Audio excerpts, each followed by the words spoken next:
Hello students, I am your science teacher Preeti ma'am and I am going to teach you chapter number 5, combustion and fossil fuels. The topics that I am going to cover in this chapter are about combustion, the types of combustion, conditions necessary for the combustion, executing fire, flame and the zones of the flame. Students, have you ever observed what happens when something is burned? जब हम कुछ जलाते हैं तब क्या होता है? क्या आपने ये अच्छे से ऑब्जर्व किया है? What are the two things that are produced when a substance burns?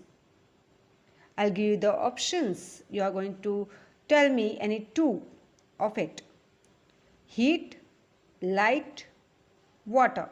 These are the three options that are given to you. क्या होता है जब आग लगती है? When something burns? Can you guess? Yes, you are correct. Heat and light. Burning of a substance produces heat and light.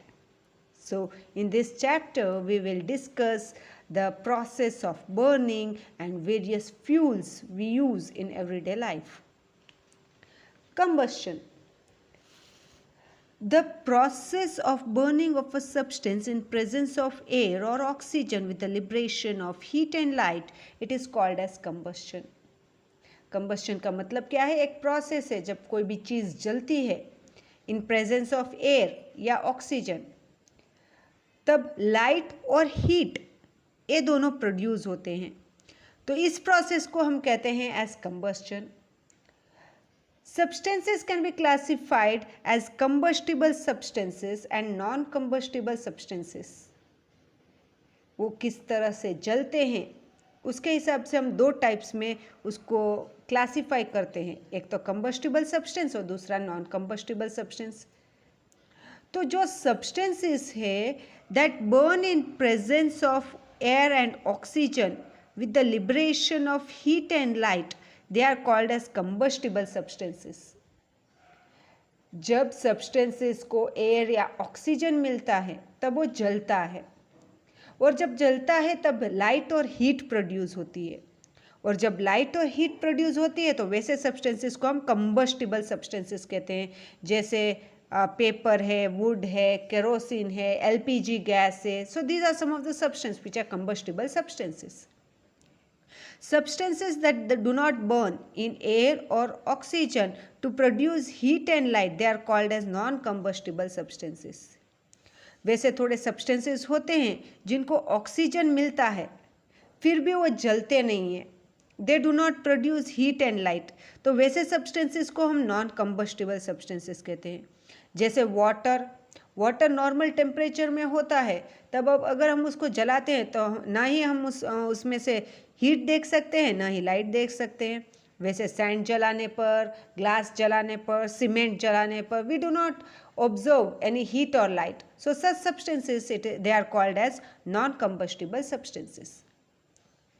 Students, combustion can be of three different types. That is rapid combustion, explosion and spontaneous combustion. So what is this rapid combustion? In this type of combustion, a large amount of heat and light are released in a very short span of time. Rapid combustion का मतलब बहुत बहुत बहुत ही सारी heat और बहुत सारा light produce होता है कम समय में. जैसे मैं एग्जांपल दूँ आपको तो एलपीजी का कंबस्शन होता है. जब भी एलपीजी जलता है तब उसमें से तुरंत ही हीट और लाइट प्रोड्यूस होना शुरू हो जाता है. तो such type of combustion they are called as rapid combustion.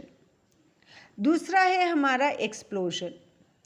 Explosion क्या होता है? हीट भी प्रोड्यूस होती है, लाइट भी प्रोड्यूस होती है और उसमें से साउंड भी आता है, और साथ में उसमें से बहुत बहुत बहुत सारा गैस भी लिबरेट होता है. तो वैसे सब्सटेंसेस को हम कंबस्शन कहते हैं, एक्सप्लोजन कहते हैं. A sudden release of heat, light and sound. Heat भी, लाइट भी और साउंड भी आती है. तो एक एग्जाम्पल तो आप दे ही सकते हो, क्योंकि दिवाली आती है और दिवाली में ऐसा काम तो आप करते ही हो। तो the bursting of fire cracker उसका एक एग्जाम्पल है। फायर क्रैकर जब बर्न करता है, जब आप पटाखे जलाते हो, तब उसमें से लाइट भी प्रोड्यूस होती है, हीट भी प्रोड्यूस होता है और साथ में आवाज़ भी आती है। So such types of combustion they are called as explosion. An explosion can also occur under the application of pressure, right. अब तीसरा हमारा कंबस्चन है, उसको हम कहते हैं एज स्पॉन्टेनियस कंबस्चन। तो ये स्पॉन्टेनियस कंबस्चन होता क्या है? तो इस कंबस्चन में the substances that catch fire on their own without application of heat, अगर हम उसमें हीट अप्लाई न भी करें, उसको गर्म ना भी करें, तो भी उसमें से अगर आग निकलती है, फायर होता है, तो वैसे कंबस्चन को हम कहते हैं स्पॉन्टेनियस कंबस्चन। जैसे वाइट फॉस्फोरस होता है, शायद आपने नहीं देखा होगा, मगर वाइट फॉस्फोरस ऐसी एक केमिकल है जो तुरंत ही आग पकड़ लेती है at its room temperature. Combustion of hydrocarbons. What are hydrocarbons? Hydrocarbon are compounds of carbon and hydrogen. जो कार्बन और हाइड्रोजन से बने हुए होते हैं उसको हम हाइड्रोकार्बन्स कहते हैं। जैसे एलपीजी है, पेट्रोल है, डीजल है, नेचुरल गैस है, ऐसे बहुत सारे एग्जाम्पल्स है जो हाइड्रोकार्बन्स के होते हैं। तो combustion of hydrocarbons they can be of two types. कौन से दो टाइप्स के होते हैं? एक तो कंप्लीट कंबस्चन, दूसरा है हमारा इनकम्प्लीट कंबस्चन। कंप्लीट कंबस्चन का मतलब क्या होता है? Combustion takes place in adequate amount of air and oxygen. Combustion यानी कोई भी चीज़ जलना शुरू हो जाती है जब उसको अच्छे प्रोपोर्शन में एयर मिलता है या ऑक्सीजन मिलता है, और इसके साथ साथ कार्बन डाइऑक्साइड भी प्रोड्यूस होता है, वाटर भी प्रोड्यूस होता है, और हीट एंड लाइट तो मिलता ही है हमको। तो वैसे कंबस्चन को हम कंप्लीट कंबस्चन कहते हैं। तो इनकम्प्लीट कंबस्चन होता क्या है? तो in this type of combustion takes place in inadequate amount of oxygen और एयर। जब कोई भी चीज़ को अच्छे से ऑक्सीजन नहीं मिलता है तो उस प्रोसेस को हम कहते हैं as incomplete combustion.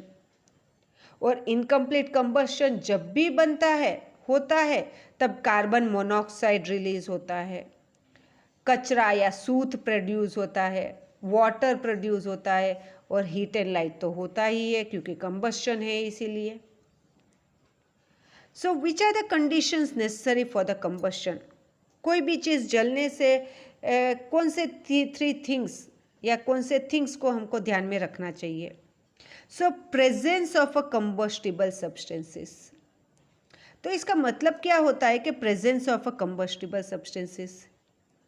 Combustion is only possible if the substance is combustible. अगर सब्सटेंस कंबस्टिबल है, अगर वो सब्सटेंस है जिसमें से आग निकल सकती है, वैसे सब्सटेंसेस को ही हम कंबस्टिबल कहते हैं।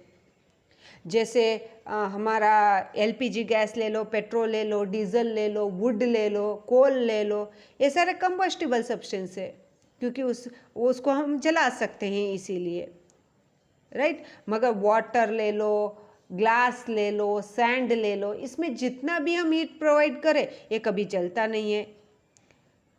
तो यहाँ पर हमारी फर्स्ट कंडीशन क्या है कि it should have the presence of combustible substances. Second condition क्या है? Presence of supporter of combustion. Supporter of combustion एक ही है, क्या? ऑक्सीजन। अगर उसको अच्छे प्रोपोर्शन में, एडिक्वेट प्रोपोर्शन में अगर ऑक्सीजन मिलेगा तो वो जलना शुरू हो जाएगा। So second is what? It should be presence of supporter of combustion. Third point हमारा है अटेनमेंट ऑफ इग्निशन टेम्परेचर। कोई भी सब्सटेंस जब जलता है, जब जलना शुरू हो जाता है, और कब वो जलना शुरू हो जाता है? जब उसका मिनिमम टेम्परेचर उसको मिलता है तब। उसके जलने के लिए जो मिनिमम टेम्परेचर है, अगर उसको मिलेगा तो ही वो सब्सटेंस बर्न होगा। तो इग्निशन टेम्परेचर हम उसको कहते हैं। So what is this ignition temperature? The temperature at which a particular substance burns in presence of air. Air के प्रेजेंस में रूम टेम्परेचर पर अगर वो जलना शुरू हो जाता है तो हम उसको कहते हैं एज इग्निशन टेम्परेचर। और जब तक वो सब्सटेंस को इग्निशन टेम्परेचर नहीं मिलेगा तब तक वो जलना नहीं शुरू होगा। Substances such as alcohol is there, petrol, LPG, nylon fibers, these catch fire very rapidly. बहुत जल्दी से आग पकड़ लेती है। And this is because these substances they have very low ignition temperature. उनका ignition temperature बहुत ही लो होता है। इसलिए ऐसे substances जिसका ignition temperature लो होता है वैसे substances को हम inflammable substances कहते हैं। These substances that have low ignition temperatures, जैसे मैंने आपको एग्जांपल दिया, अल्कोहल है, पेट्रोल है, एलपीजी है, नाइलॉन फाइबर्स है, इन सब के इग्निशन टेम्परेचर्स बहुत लो होते हैं। तो ऐसे सब्सटेंसेस जिसका इग्निशन टेम्परेचर बहुत लो होता है वैसे सब्सटेंस को हम क्या कहते हैं? Inflammable substances. Executing a fire. Fire can be extinguished using water. जब भी आग लगती है तो आपने बहुत सारे फायर फाइटर्स को देखा होगा कि वो पाइप्स लेकर आ जाते हैं और पानी डालते हैं उस पर। तो कहीं पर भी आग लगती है तो हम पानी डाल के उसको बुझा सकते हैं। तो इसका मतलब क्या है? जब पानी हम डालते हैं तो पानी एवोपरेट हो जाता है, और पानी जब एवोपरेट होता है तो हीट है वो कम हो जाता है, और हीट कम हो जाता है तो उसका इग्निशन टेम्परेचर कम हो जाता है, और इग्निशन टेम्परेचर कम हो जाने की वजह से वो सब्सटेंस बर्न होना फिनिश हो जाता है। So water evaporates taking away heat from the fire which in turn cools down the burning material well below its ignition temperature. However, there are certain cases where use of water could be dangerous. तो कहाँ कहाँ पर water, अगर आग लगी हुई है water डालेंगे तो कहाँ कहाँ पर डेंजरस होता है वो अभी हम पढ़ने वाले हैं। Water should not be poured over burning petrol, kerosene और डीजल। पेट्रोल, केरोसिन और डीजल से जहाँ पर आग लगी हुई है वहाँ पर हमको पानी नहीं डालना चाहिए। क्यों नहीं डालना चाहिए? क्योंकि ये पेट्रोल है, केरोसिन है, डीजल है, वो पानी के प्रोपोर्शन में उनका वेट कम होता है, और कम वेट होने की वजह से वो पानी पर तैरता है, और तैरने की वजह से अगर हम पानी डालेंगे तो और ज़्यादा फ्लो होगा, और फ्लो होने की वजह से वो ज़्यादा आग वहाँ पर फैलेगा। तो हमको वहाँ पर पानी नहीं डालना चाहिए। Water should not be used over electrical fires as it conducts electricity and can pose danger to the people trying to extinguish the fire. पानी और कहाँ पर नहीं डालना चाहिए? जहाँ पर आग इलेक्ट्रिक की वजह से हुआ है वहाँ पर हमको पानी नहीं डालना चाहिए। डालने से इलेक्ट्रिसिटी जो है, जो पर्सन है वो इलेक्ट्रोड हो सकता है और उसको ज़्यादा तकलीफ हो सकती है। So you might have seen fire extinguishers make use of carbon dioxide gas. हमारे स्कूल में भी आपने ऑब्जर्व किया होगा कि हमारे स्कूल में भी हमने फायर एक्सटिंग्विशर्स रखे हुए हैं, और फायर एक्सटिंग्विशर्स में होता क्या है? कार्बन डाइऑक्साइड गैस होता है। और कार्बन डाइऑक्साइड गैस है क्या? It is not a supporter of combustion. उस कंबस्टर का सपोर्टर नहीं है। यानी अगर कार्बन डाइऑक्साइड होगा तो आग नहीं जलेगी, आग जल्दी से बुझ जाती है। क्यों आग जल्दी से बुझ जाती है? क्योंकि कार्बन डाइऑक्साइड है वो वज़न में हैवी होता है, और वज़न में हैवी होने की वजह से वो नीचे ही बैठा रहता है। अगर सब्सटेंसेस पर कार्बन डाइऑक्साइड बैठा रहेगा और वहीं पर रहेगा तो उसको ऑक्सीजन का सप्लाई नहीं मिलेगा, और अगर ऑक्सीजन का सप्लाई नहीं मिलेगा तो फायर अपने आप ही एक्सटिंग्विश हो जाती है, right? So like this we can use the carbon dioxide gas.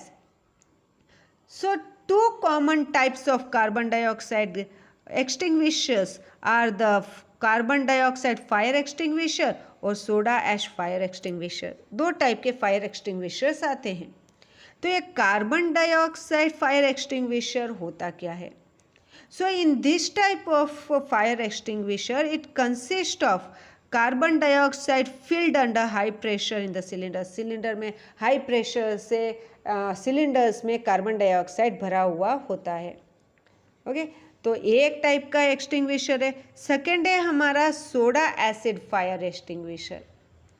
Soda acid fire extinguisher होता क्या है?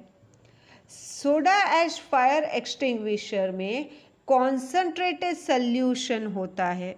किसका कॉन्सनट्रेटेड सल्यूशन होता है? सोडियम हाइड्रोजन कार्बोनेट का, एक कंपार्टमेंट में, और दूसरे कंपार्टमेंट में सल्फ्यूरिक एसिड होता है. वैसे दो कंपार्टमेंट्स होते हैं, एक में सोडियम हाइड्रोजन कार्बोनेट होता है तो दूसरे में होता है sulphuric acid.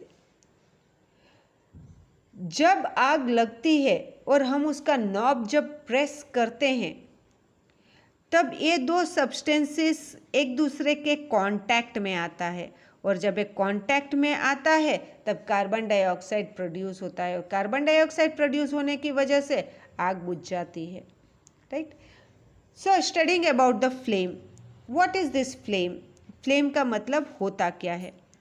A flame is a region where the combustion of fuel takes place. जहाँ पर फ्यूल का कंबस्शन होता है, जहाँ पर फ्यूल होता है वहाँ पर कंबस्शन होगा, और जहाँ पर कंबस्शन होगा वहाँ पर आग लगेगी, फायर होगा.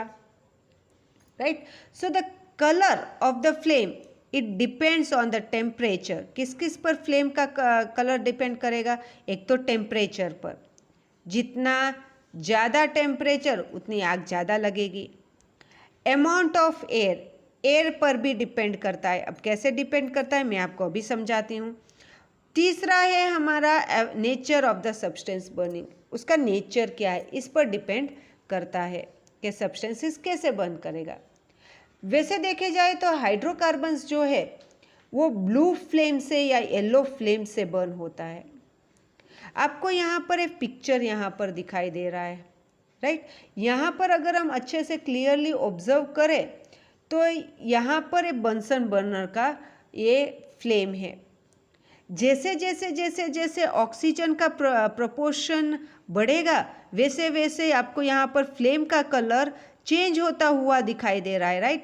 पहले ऑक्सीजन कम था इसलिए येलो, फिर थोड़ा ज़्यादा हुआ तो देखो रेड और येलो में आ गया, फिर और थोड़ा आया तो पर्पल और उस ब्लू में आया, फिर और थोड़ा ऑक्सीजन का प्रपोर्शन हुआ तो ब्लू कलर के फ्लेम से जलने लगा. तो जैसे जैसे ऑक्सीजन का सप्लाई बढ़ता जाएगा वैसे वैसे फ्लेम का कलर भी चेंज होता जाएगा. जो येलो कलर का फ्लेम होता है उसको हम ल्यूमिनस फ्लेम कहते हैं. क्यों उसको ल्यूमिनस कहते हैं? क्योंकि उसमें बहुत सारा लाइट होता है. भले ही ऑक्सीजन का प्रपोर्शन कम हो मगर लाइट उसमें से ज़्यादा एमिट होती है. और luminous flame is generally observed where there is insufficient oxygen. जहाँ पर ऑक्सीजन का प्रपोर्शन कम होता है वहाँ पर येलो कलर की फ्लेम होती है, मतलब इट इज़ इनकम्प्लीट कंबस्शन. इसका टेम्परेचर होता है, its temperature is lower than that of the blue flame and it leaves black soot and other residues. Black soot और दूसरे रेसिड्यूज इसमें होते हैं. फिर ब्लू कलर का फ्लेम होता है. ब्लू कलर का फ्लेम जो होता है ना उसको हम नॉन ल्यूमिनस फ्लेम कहते हैं. क्यों उसको नॉन ल्यूमिनस फ्लेम कहते हैं? क्योंकि it emits very very very little light. बहुत ही कम लाइट इसमें से एमिट होती है. अब ब्लू फ्लेम हम कब ऑब्जर्व करते हैं? जब हम इसमें ऑक्सीजन का प्रोपोर्शन बहुत अच्छे से मिलता है यानी कंप्लीट कंबस्शन जब होगा तब ब्लू कलर की फ्लेम आएगी. और ऐसी फ्लेम जहाँ पर ब्लू कलर की फ्लेम आती है और इसमें कोई रेसिड्यू बचता नहीं है. राइट. चलो अब देखते हैं हम zones of the flame. A candle flame it can be divided into 3 zones. उसके 3 जोन्स हम देख सकते हैं. किस पर डिपेंड करेगा? ऑक्सीजन की अवेलेबिलिटी कितनी है करके। जो हमारा सबसे अंदर का पार्ट होता है उसको वो ब्लैक कलर का आपको दिखाई देगा, और अगर वो ब्लैक कलर का दिखाई देता है तो वो कूलेस्ट पार्ट हमारा फ्लेम का होता है। Wax vapours remain unburnt as no oxygen is available. Oxygen वहाँ पर मिलता ही नहीं है, और अगर ऑक्सीजन नहीं मिलेगा तो बर्न कैसे होगा? इसलिए वो पार्ट ब्लैक कलर का होता है। और this zone is completely dark and emits no light. एकदम ब्लैक कलर का होता है और उसमें से लाइट निकलती ही नहीं है। बाद में आता है हमारा मिडल जोन जो येलो कलर का होता है। It is less hot than the outer zone. बाहर के जोन से थोड़ा कम गर्म होता है। Incomplete combustion of wax vapours due to low oxygen. Oxygen का प्रोपोर्शन कम होता है, यानी वैक्स सारे जलेंगे नहीं, वैक्स का जो फ्लूइड है वो जलेगा नहीं, और जलेगा नहीं तो उसमें से कार्बन पार्टिकल्स प्रोड्यूस ज़्यादा होंगे, और कार्बन पार्टिकल्स ज़्यादा प्रोड्यूस होते हैं तो which glows giving the zone its yellow colour. इसलिए ग्लो होगा और येल्लो कलर का हमको दिखाई देगा। इसके साथ साथ कार्बन मोनोऑक्साइड ये गैस लिबरेट होता है, और ए जोन सबसे ज़्यादा लाइट देता है। कौन सा? The middle zone which is yellow in colour. फिर आता है हमारा आउटर जोन जो ब्लू कलर का होता है, और ब्लू कलर का जोन होता है वो सबसे ज़्यादा हॉट होता है। It is the hottest part of the flame. In this zone the wax vapours have enough oxygen. उसको अच्छे से ऑक्सीजन मिलता है, यानी कंप्लीट कंबस्शन हुआ, और अगर कंप्लीट कंबस्शन होगा तो it produces carbon dioxide and water. और ये जो ब्लू कलर का फ्लेम है it emits very very very little light. Now combustion of the wax candles. अगर हम अच्छे से कैंडल को ऑब्जर्व करें तो हमको ये दिखाई देता है कि ये हमारा मिडल जोन है, ये ब्लैक कलर का होता है, फिर ये आपको येलो कलर का दिखाई दे रहा है, ये हमारा मिडल जोन है, ये हमारा इनर जोन है, और ये बाहर का जो है वो हमारा आउटर जोन है जो ब्लू कलर का आपको दिखाई दे रहा है। अब combustion of wax candle, right? तो if we observe a candle flame very very very closely, अगर हम बहुत अच्छे से इस कैंडल फ्लेम को ऑब्जर्व करते हैं तो हमको ये सारी चीज़ें समझ में आती है। क्या क्या हमको समझ में आता है?